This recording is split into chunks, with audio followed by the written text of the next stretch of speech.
नमस्कार। आज की क्लास में स्वागत है आपका। हम पढ़ रहे थे स्थिति व विस्तार।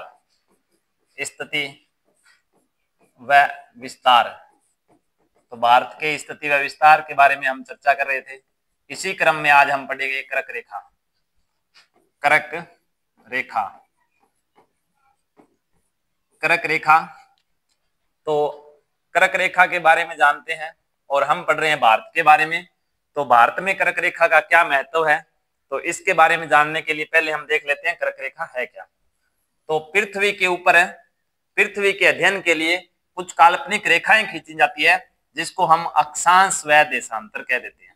अक्षांश व देशांतर ये काल्पनिक रेखाएं हैं, जिनकी सहायता से हम क्या करते हैं, किसी भी क्षेत्र का अध्ययन। अक्षांश से हम किसी भी स्थिति का पता लगाते हैं किसी भी क्षेत्र की, और देशांतर से हम किसी भी क्षेत्र के समय का पता करते हैं। ये होता है 0 डिग्री। जो पृथ्वी के मध्य से अक्षांश गुजरता है उसको बोलते हैं 0 डिग्री, जिसको विषुवत रेखा या भूमध्य रेखा कह देते हैं। इसके बाद में इसके ऊपर है 23.5 डिग्री, यह है उत्तरी अक्षांश। उत्तरी अक्षांश जिसको हम बोलते हैं कर्क रेखा। कर्क रेखा भारत के लगभग मध्य से कर्क रेखा गुजरती है। भारत के लगभग मध्य से कर्क रेखा गुजरती है, और इसके बाद में आता है 66.5 डिग्री उत्तरी अक्षांश, जिसको हम बोल देते हैं आर्कटिक वर्त। फिर है 90 डिग्री नॉर्थ पोल, और दक्षिण में 90 डिग्री साउथ पोल। इसी प्रकार दक्षिणी गोलार्ध में 23.5 डिग्री, जिसको हम बोल देते हैं मकर रेखा। मकर रेखा, और 66.5 डिग्री दक्षिणी अक्षांश, जिसको हम बोल देते हैं अंटार्कटिक वर्त। अंटार्कटिक वर्त। तो हम पढ़ रहे हैं कर्क रेखा के बारे में। ये विश्व में उत्तरी गोलार्ध में 23.5 डिग्री अक्षांश है। तो कुल अक्षांशों की संख्या आपके 181। अक्षांश रेखाएं हैं 179, या अक्षांश वर्त हैं 179। हमने आज भारत के संदर्भ में पढ़ेंगे कर्क रेखा। तो कर्क रेखा को भारत में पढ़ने के लिए हमें एक बार भारत का मानचित्र देखते हैं। तो भारत का मानचित्र में हम जब पढ़ेंगे तो आपको आसानी से समझ में आ जाएगा कर्क रेखा कहां से गुजरती है, कितनी लंबाई है इसकी, और किस प्रकार।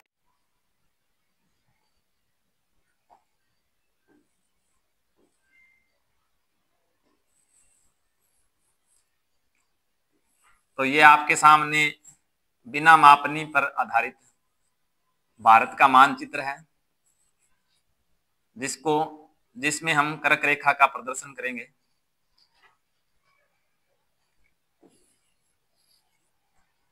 तो यहां से एक रेखा गुजरती है भारत के लगभग मध्य से होते हुए, जिसका नाम है कर्क रेखा।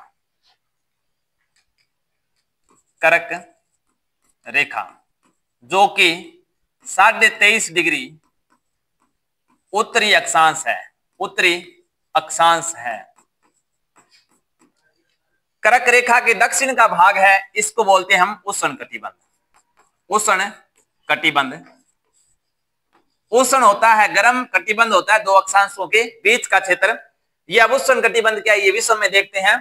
तो आपके मकर रेखा से लेकर के कर्क रेखा तक ये जो क्षेत्र है, ये आता है आपका उष्ण कटिबंध। उष्ण कटिबंध में, यानी कर्क रेखा के दक्षिण का भाग, मकर रेखा के उत्तर का भाग, ये आता है उष्ण कटिबंध में। कर्क रेखा के ऊपर का भाग आ जाता है उपोष्ण कटिबंध में। उपोष्ण से ऊपर आता है शीतोष्ण, और फिर आपका 66.5 से ऊपर आ जाता है शीत कटिबंध। तो जहां पर सूर्य ज्यादा समय के लिए रहता है वो गर्म भाग होता है, जहां पर सूर्य की किरणें तिरछी गिरती है उसे बोलते हैं ठंडा प्रदेश यानी शीत प्रदेश। इसी प्रकार नीचे की तरफ उपोष्ण कटिबंध। लेकिन हम भारत के संदर्भ में पढ़ रहे हैं, तो हमें उत्तरी गोलार्ध में देखना है। तो जो आपके कर्क रेखा से लेकर के विषुवत रेखा का भाग है उसको हम बोलेंगे उष्ण कटिबंध, और कर्क रेखा के ऊपर का भाग है इसको बोलेंगे उपोष्ण कटिबंध। उपोष्ण कटिबंध। उपोष्ण कटिबंध। तो यहां देखने वाली बात यह है कि कर्क रेखा जो कि भारत के कितने राज्यों से गुजरती है, तो कर्क रेखा भारत में 8 राज्यों से गुजरती है। कर्क रेखा भारत में 8 राज्यों से गुजरती है। अब इसको याद करने के 2 तरीके हैं। आपको मानचित्र बढ़िया से पता हो, मानचित्र का बढ़िया अध्ययन करो और जो जिले जिस रेखा से गुजर रहे हैं वो इसमें शामिल कर लेंगे। तो यहां पर आपका आ जाता है गुजरात, गुजरात के बाद में आता है यहां राजस्थान, तो यहां पर कर्क रेखा पे है गुजरात, गुजरात के बाद में आता है राजस्थान, राजस्थान में कर्क रेखा की सबसे कम लंबाई है, लगभग है 26 किलोमीटर, 26 किलोमीटर ये रेखा गुजरती है, कर्क रेखा राजस्थान से 26 किलोमीटर। इसके बाद में आता है आपका मध्य प्रदेश, मध्य प्रदेश, और मध्य प्रदेश से कर्क रेखा की सबसे ज्यादा लंबाई है लगभग 900 किलोमीटर, 900 किलोमीटर। तो यहां ध्यान देखने वाली बात यह है कि कर्क रेखा की सबसे कम लंबाई है राजस्थान में 26 किलोमीटर, मध्य प्रदेश में सबसे ज्यादा है लगभग 900 किलोमीटर। इसके बाद में आता है आपका छत्तीसगढ़, गुजरात, राजस्थान, मध्य प्रदेश, फिर आता है छत्तीसगढ़, छत्तीसगढ़। इसके बाद में आ जाता है आपका झारखंड, झारखंड। इसके बाद में आता है पश्चिम बंगाल, पश्चिम बंगाल, पश्चिम बंगाल के बाद में आता है त्रिपुरा, त्रिपुरा, और त्रिपुरा के बाद में आता है मिजोरम, मिजोरम। तो ये 8 राज्य किसके ऊपर है? कर्क रेखा पे है। तो ध्यान देंगे, सबसे पहले आएगा गुजरात, फिर राजस्थान, फिर मध्य प्रदेश, फिर छत्तीसगढ़, फिर झारखंड, फिर पश्चिम बंगाल, फिर त्रिपुरा और फिर मिजोरम। कर्क रेखा पर कर्क रेखा पर सबसे ज्यादा लंबी जो कर्क रेखा वो है मध्य प्रदेश में लगभग 900 किलोमीटर, सबसे कम है राजस्थान में लगभग 26 किलोमीटर। तो यहां पर एक तो ये सीधा तरीका कि आपको बढ़िया से मानचित्र याद हो और मानचित्र में देख लो कौन सा स्थान कहां है।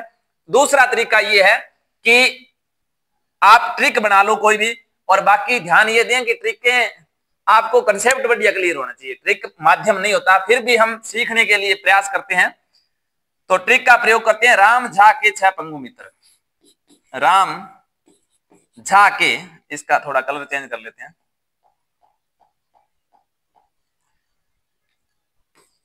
राम झा के 6 पंगु मित्र, राम झा के 6 पंगु मित्र। रा से हो जाता है राजस्थान, राजस्थान। तो कर्क रेखा सबसे कम कहां से गुजरती है? राजस्थान से लगभग 26 किलोमीटर। इसके बाद में दूसरा आ जाता है मध्य प्रदेश, मध्य प्रदेश, मध्य प्रदेश में कर्क रेखा की सबसे ज्यादा लंबाई है लगभग 900 किलोमीटर। इसके बाद में आता है झारखंड, झारखंड, झारखंड के बाद में आ जाता है 6 से छत्तीसगढ़, छत्तीसगढ़। इसके बाद में आ जाता है पश्चिम बंगाल, पश्चिम बंगाल। फिर आ जाता है गुजरात, गुजरात में से आ जाएगा मिजोरम, मिजोरम। 3 से हो जाएगा त्रिपुरा, त्रिपुरा। तो ध्यान देंगे, इस प्रकार आप ट्रिक के माध्यम से भी याद कर लेते हैं, लेकिन यहां पर ट्रिक से क्या हो जाता है, कई बार ट्रिक याद ना रहे तो समस्या आ जाती है। इसलिए आप ज्यादा से ज्यादा भूगोल को कम से कम कंसेप्ट में याद रखें, मानचित्र को बढ़िया से याद करें। फिर भी अगर ये तरीका आपको नहीं याद आता तो कुछ जो मुश्किल होता है वहां ट्रिक भी बना सकते हैं। राम झा के 6 पंगु मित्र, एक बार और दोहरान कर लेते हैं। कर्क रेखा गुजरात से, राजस्थान से, मध्य प्रदेश से, छत्तीसगढ़ से, झारखंड से, पश्चिम बंगाल, त्रिपुरा और मिजोरम से गुजरती है। कर्क रेखा है 23.5 डिग्री उत्तरी अक्षांश, 23.5 डिग्री क्या है? उत्तरी अक्षांश है। कर्क रेखा के दक्षिण का भाग है उसको बोलते हैं उष्ण कटिबंध, ऊपर के भाग को क्या बोलते हैं? उपोष्ण कटिबंध। कर्क रेखा के ऊपर 21 जून को सूर्य की किरणें सीधी गिरती है, बिल्कुल 21 जून को सूर्य की किरणें कर्क रेखा पर सीधी गिरती है। कर्क रेखा पे सीधी गिरेगी तो यहां पर उत्तरी गोलार्ध में यानी कर्क रेखा पर सबसे बड़ा दिन होगा। सबसे बड़ा दिन कब होगा? 21 जून को। 21 जून को कर्क रेखा पर सबसे बड़ा दिन होगा, सबसे बड़ा दिन। और सबसे छोटी रात होगी 21 जून को, सबसे छोटी रात होगी। लेकिन दक्षिणी गोलार्ध में 21 जून को सबसे बड़ी रात होगी और सबसे छोटा दिन होगा। इसको देखने के लिए अपने थोड़ा सा आगे देखेंगे। जैसे ये मान लेते हैं पृथ्वी है और यहां से रेखा गुजरती है विषुवत रेखा अर्थात 0 डिग्री अक्षांश, जिसको हम बोल देते हैं भूमध्य रेखा, भूमध्य रेखा, या फिर हम इसको क्या बोल देते हैं इक्वेटर। इसके बाद में यहां से रेखा गुजरती है 23.5 डिग्री 23.5 डिग्री 23.5 डिग्री उत्तरी अक्षांश, और यहां से जो रेखा गुजर रही है उसका नाम है 23.5 डिग्री दक्षिणी अक्षांश। हम अभी पढ़ रहे थे 23.5 डिग्री उत्तरी अक्षांश यानी कर्क रेखा, कर्क रेखा ट्रॉपिक ऑफ कैंसर, और 23.5 डिग्री दक्षिणी अक्षांश है, इसको बोलते हैं मकर रेखा, जिसका नाम है ट्रॉपिक ऑफ कैप्रिकॉर्न। अब ध्यान देंगे, यहां से एक चीज और भी सीख लेंगे, वो ये सीखेंगे कि साल में, पूरे साल में अलग अलग समय पे सूर्य की किरणें अलग अलग जगह सीधी पड़ती है, लेकिन जो परीक्षा की दृष्टि से उपयोगी है उसमें देखेंगे। सबसे पहले जैसे यहां पर आती है मार्च को और तारीख होती है 21 मार्च, तो यहां ध्यान देंगे जनवरी फरवरी 2 महीनों के बाद में आता है मार्च, और मार्च की तारीख कितनी है 21, तो 21 मार्च को सूर्य की किरणें सीधी गिरती है कहां पर विषुवत रेखा पर। जब विषुवत रेखा पर सूर्य की किरणें सीधी गिरेगी तो यहां पर दिन और रात पृथ्वी पर क्या होंगे बराबर होंगे। इसके बाद में 2 महीनों के बाद में अप्रैल मई और आएगा जून, तारीख होगी 21 जून को जो आपकी किरणें हैं वो कर्क रेखा पे सीधी गिरेगी, कर्क रेखा पर सीधी गिरेगी। कब 21 जून को, और 21 जून को अंतरराष्ट्रीय योग दिवस होता है, आपको पता ही है। कर्क रेखा की 21 जून को आपके सूर्य की सीधी किरणें गिरेगी कहां पर कर्क रेखा के ऊपर, तो उत्तरी गोलार्ध में सबसे बड़ा दिन होगा और उत्तरी गोलार्ध में सबसे बड़ी छोटी क्या होगी रात होगी। जब यहां पर सबसे बड़ा दिन होगा तो दक्षिणी गोलार्ध में सबसे छोटा दिन होगा, यहां पर रात सबसे छोटी होगी, इधर दक्षिणी गोलार्ध में रात सबसे बड़ी होगी। जून के बाद में जुलाई अगस्त 2 महीने छोड़ेंगे, फिर आएगा सितंबर, और सितंबर को वापस सूर्य 23 सितंबर को 23 सितंबर को सूर्य सीधा चमकता है विषुवत रेखा पर, तो दिन और रात क्या होंगे बराबर होंगे। इसके बाद में सितंबर अक्टूबर नवंबर और आता है दिसंबर, और दिसंबर की तारीख होती है 22, तो 22 दिसंबर को सूर्य सीधा चमकेगा कहां पर मकर रेखा पर 22 दिसंबर, तो 22 दिसंबर को मकर रेखा पे गुजरेगा, और मकर रेखा दक्षिणी गोलार्ध में है, दक्षिणी गोलार्ध में है, तो दक्षिणी गोलार्ध में दिन बड़े होंगे रात छोटी होगी। उत्तरी गोलार्ध में आपके जब यहां पर दिन बड़ा होगा तो यहां पर दिन क्या होगा छोटा होगा, तो 22 दिसंबर को उत्तरी गोलार्ध में दिन छोटा होगा, रात क्या होगी लंबी होगी। लेकिन हम पढ़ रहे हैं कर्क रेखा बारे में 21 जून को, तो 21 जून को सूर्य सीधा चमक रहा है कहां पर कर्क रेखा के ऊपर।